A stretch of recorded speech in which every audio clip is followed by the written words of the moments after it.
श्रमिक आणि दलित एकजूट जी क्रांतीसाठी आवश्यक गोष्ट आहे ती श्रमिक दलित एकजूट मजबूत करण्याच्या उद्देशाने आपण सगळे आज महाड या ठिकाणी जमलेलो आहोत. महाड या ठिकाणी जमण्याचं ठिकाण हे महाड आहे. दिनांक आपण जाणीवपूर्वक 19 आणि 20 मार्च निवडला.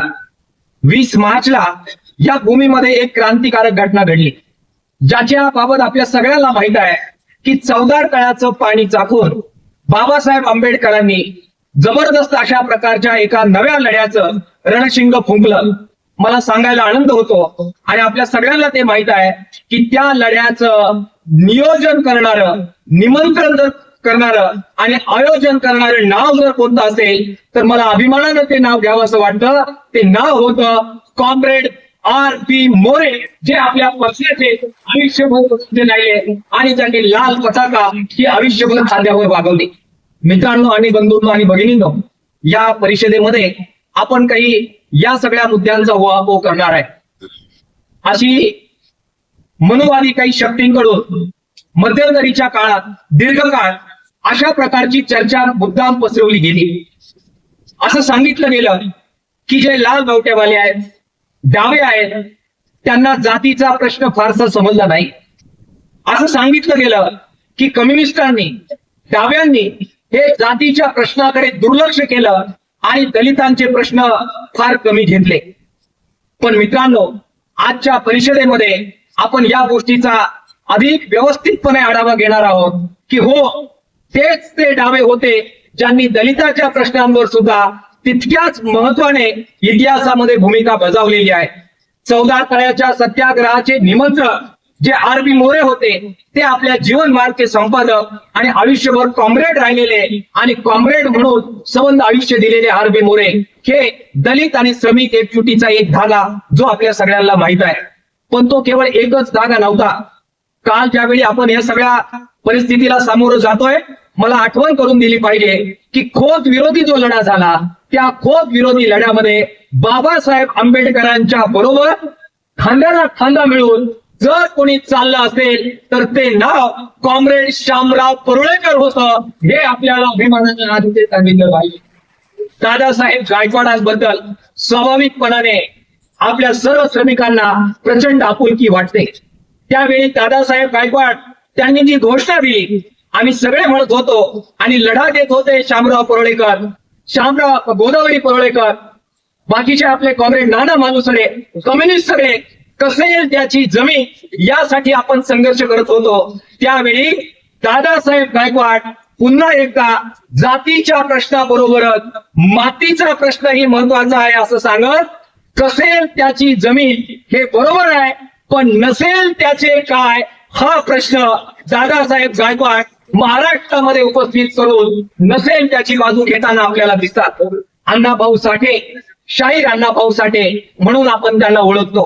पण केवळ शाहीर नव्हे, आपल्या सगळ्यांना माहित आहे की त्यांची ग्रंथ संपदा जर आपण चालू लागलो तर आपल्या लक्षात येतं गाव कुसा बाहेरचा माणूस, दलित माणूस, आदिवासी माणूस, भटका माणूस, फकीरा सारख्या कादंबऱ्यामधून, बाकी मागणीचा माळ सारख्या आपल्या लेखनामधून, असंख्य प्रकारच्या सिनेमांच्या माध्यमामधून गाव कुसा बाहेरचं हे दुखणं चौकात आणण्याचं काम आणि दिल्लीपासून गल्लीपर्यंत नवे आंतरराष्ट्रीय पातळीपर्यंत श्रमिक एकजुटीचा नारा बुलंद करण्याचं आणि सांगून गेले मला भीमराव अशी गर्जना करत, भीमरावांना वंदन करत श्रमिक दलित एकजुटीचा नारा बुलंद करण्याचं काम या महाराष्ट्रामध्ये ज्या शाहीर अण्णाभाऊ साठेंनी केलं ते कॉम्रेड अण्णाभाऊ साठे होते. हे मला या ठिकाणी आवर्जून सांगितलं. मी आणखी काही उदाहरणं या कडीमध्ये देऊ शकेल, जे अनेक उदाहरणं देऊ शकेल. ज्यावेळी नामांतराची चळवळ झाली, खूप कमी लोक होते की ज्यांनी ठाम भूमिका घेतली आणि बाबासाहेबांचं नाव हे आंबेडकरांचं नाव विद्यापीठाला दिलं पाहिजे यासाठी जे रणांगणात उतरले आणि केवळ रणांगणात उतरले नाही तर किंमत मोजली. प्रसंगी लाठ्या काठ्या सर्व भीम सैनिकांबरोबर या लाल सैनिकांनी खाल्लेल्या आहेत. हे अभिमानानं मला आज इथे अधोरेखित करायचं आहे, ते सांगायचं आहे. मित्रांनो, अनेक गोष्टी हे नातं मजबूत करणाऱ्या मला सांगता येते. आज ही दलित आणि श्रमिक एकजूट बळकट करण्याची नितांत आवश्यकता संबंध राजकीय परिस्थिती पाहता आपल्या सगळ्यांना वाटते आहे आणि म्हणून त्याचा उद्घोष करण्यासाठी आज आपण इथे जमलेलो आहोत. या परिषदेचं नाव काय द्यावं यावरून आमची चर्चा झाली. अनेक प्रस्ताव आले. दलित मुक्ती परिषद द्यावी का, श्रमिक दलित एकजूट परिषद द्यावी का, आमच्या मित्रांनी मांडलं आणि सचिव मंडळाने त्याला मान्यता दिली की या परिषदेचं नाव या सगळ्याच्या पलीकडे जात आपण मनुवाद आणि भांडवलशाही विरोधी मानवी हक्क परिषद देऊ. काय उद्देश आहे त्याच्या मागचा?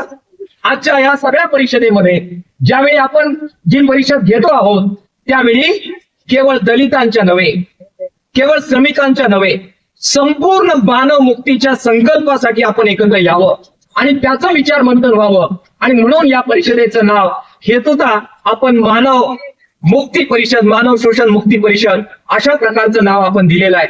मित्रांनो, याच्यामध्ये एक मुद्दा स्पष्ट करून मला पुढे जायचं आहे की ज्यावेळी आपण अशा प्रकारे दलित आणि आदिवासी श्रमिक कष्टकऱ्यांच्या एकजुटीची बात करतो त्यावेळी अनेक लोक याच्याकडे फार उथळपणाने आणि वरवरपणाने पाहतात.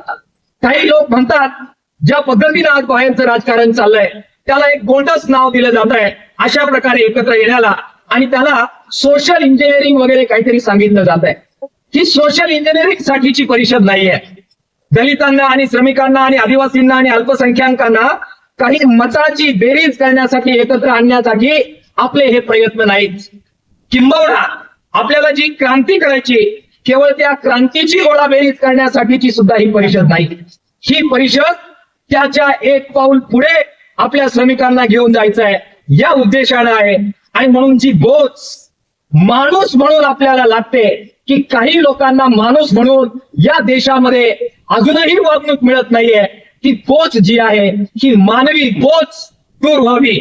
निवडणुका येतील जातील, समीकरणं बनतील, लढतील, मतांच्या बेरजा होतील, सोशल इंजिनिअरिंग वगैरे वगैरे बाता येतील जातील, पण माणूस म्हणून आपली जी जबाबदारी आहे की सर्वांनी माणूस मुक्तीसाठी एकत्र यावं, या उदात्त मानवी मूल्यासाठी भावांनो हा सगळा लाल खटाटोप आज आपण या क्रांतीभूमीसाठी अनुभवलेला आहे.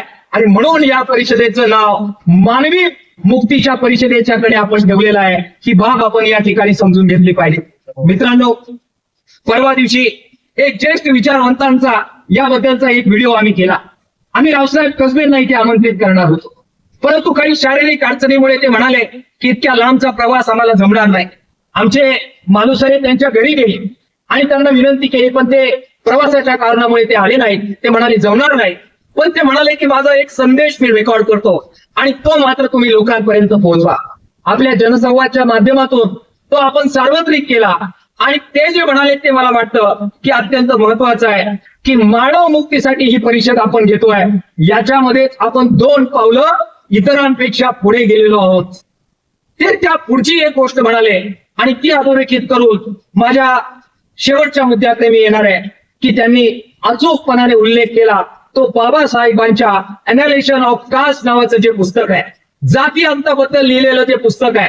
खरं तर ते एक भाषण जे होऊ शकलं नाही, परंतु न झालेल्या भाषणाने जबरदस्त क्रांती घडवली असं सलाम करावं अशा प्रकारचं ते पुस्तक, जे पुस्तक आपण अनेकदा वाचलंय आणि त्या पुस्तकाने आपल्याला मार्ग दाखवलेला आहे. त्या पुस्तकाचा उल्लेख रावसाहेब कसबे यांनी केला आणि अचूक मुद्द्याला हात घातला. जो मुद्दा त्या पुस्तकाचा मला वाटतं आत्मा आहे.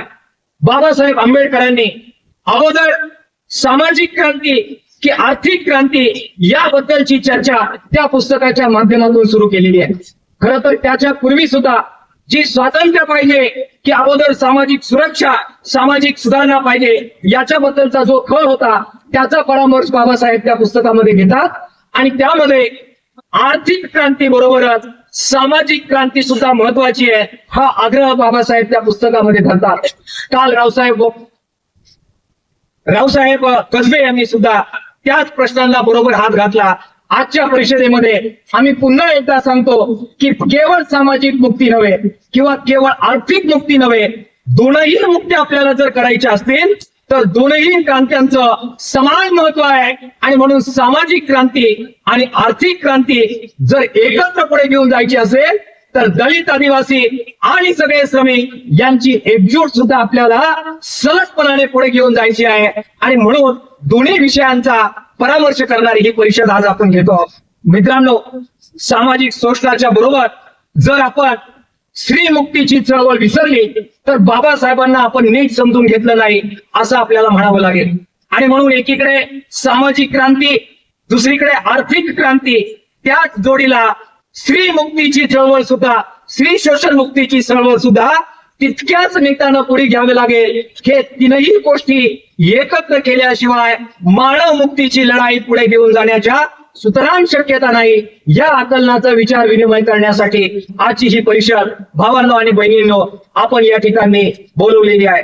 काय आव्हानं आपल्या पुढे आहे ते सांगून मी समारोपाकडे जाणार आहे. हे सगळं करत असताना आम्हाला दोन आव्हानं जे तातडीचे आपल्याला ऍड्रेस करावे लागणार आहेत ते दिसतात. आपण बऱ्याचदा त्यापैकी एका आव्हानावर बऱ्याचदा बोलतो.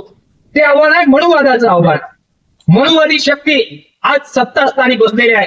भांडवलशाहीची त्यांना साथ आहे आणि भांडवलशाही आणि मनुवादी या दोघांच्या युतीचं सरकार एकीकडे प्रचंड आर्थिक शोषण, प्रचंड सार्वजनिक लूट आणि दुसरीकडे प्रचंड सामाजिक अशा प्रकारचे अन्याय आणि अत्याचार याच्या आधारावर आपली सत्ता टिकू पाहत आहे. त्या शक्तींच्या विरोधात आपल्याला लढायचं आहे. हा एक मुद्दा आपल्याला सर्वमान्य मुद्दा आहे. त्याच्या फार विश्लेषणामध्ये मला वाटतं मी जाण्याची आवश्यकता नाही. त्याच्यावर आपण अनेक परिषदांमध्ये, अनेक अभ्यासामध्ये आपण बोललेलो आहे आणि आपले वक्तेही त्याच्यावर बोलतील. मला दुसरा एक जो धोका आहे तो या ठिकाणी उदयकृत करायचा आहे की एकीकडे मनुवाद भांडवलशाहीचा धोका आणि दुसरीकडे नव्यानं फार जोर पकडलेल्या ज्या अस्मितावादी शक्ती आहे त्यांचा धोका हा सुद्धा हळूहळू श्रमिक एकजुटीमध्ये बाधा आणत पुढे आलेला आपल्याला दिसतोय. केंद्रीय कमिटीची जी बैठक मागच्या महिन्यामध्ये झाली त्याच्यामध्ये दलित प्रश्नाच्या बद्दल एक चांगलं डॉक्युमेंट मांडलं गेलं. त्यामध्ये या धोक्याच्या बद्दल व्यवस्थितपणाने विवेचन केलं गेलं.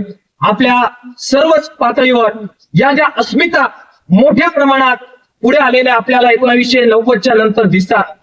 त्या दोन अस्मिता, यामध्ये पहिली अस्मिता अर्थातच प्रस्थापितांची अस्मिता आहे, हिंदुत्ववादी अस्मिता आहे, इस्लामिक अस्मिता आहे. या ज्या काही प्रस्थापितांच्या अस्मिता आहे त्यांना आहे ती व्यवस्था टिकवण्यासाठी ती अस्मिता वापरायची. परंतु दुसऱ्या बाजूला शोषित आणि दलित वर्गाच्या, आदिवासींच्या आणि वेगवेगळ्या जातींच्या सुद्धा अस्मिता ज्या मोठ्या प्रमाणात पुढे येताना आपल्याला दिसत आहे. प्रस्थापितांच्या अस्मिता आणि दलित आदिवासींच्या अस्मिता यांना आपल्याला एका तराजूत कधीही तोलता येणार नाही. आदिवासींच्या आणि दलितांच्या आणि उपेक्षांतांच्या अस्मिता या बऱ्याचदा अन्याय आणि अत्याचाराच्या विरोधात लढ्याची प्रेरणा घेऊन बऱ्याचदा पुढे येतात आणि म्हणून या अस्मितांमधला फरक आपल्याला करावा लागला. परंतु हा फरक करत असताना या अस्मिता पुढे जात वर्गीय एकजुटीला बाधा येऊ पाहतात आणि सत्ताधारी वर्ग या अस्मितांना वर्गीय एकजूट होणार नाही याच्यासाठी त्याचा वापर करू लागतो. हे महाराष्ट्रात गेल्या 2-4 वर्षामध्ये आपण पाहत आलेलो आहे.